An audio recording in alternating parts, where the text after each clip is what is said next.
एक बंदर और किसान की कहानी। एक छोटे से गांव में एक किसान रहता था जिसका नाम रामू था।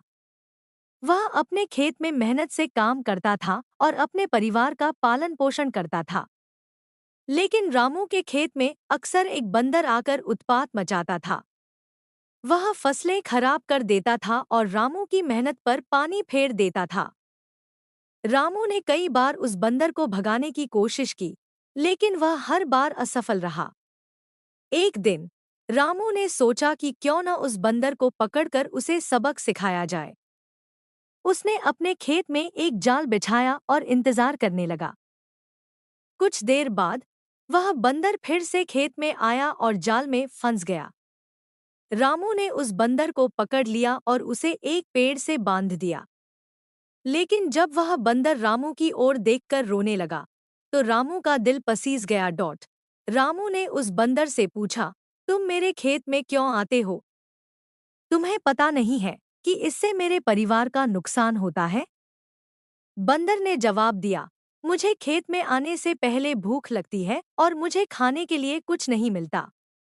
इसलिए मैं मजबूर होकर आपके खेत में आता हूँ। रामू को बंदर की बात सुनकर दया आ गई। उसने सोचा कि क्यों न इस बंदर की मदद की जाए। उसने उस बंदर को छोड़ दिया और उसे अपने घर ले गया। रामू ने बंदर को फल और सब्जियां दीं, जिससे उसकी भूख मिट गई। इसके बाद बंदर ने रामू के खेत में आना बंद कर दिया। रामू और बंदर अच्छे दोस्त बन गए। रामू ने सीखा कि दया और सहानुभूति से ही समस्याओं का समाधान हो सकता है।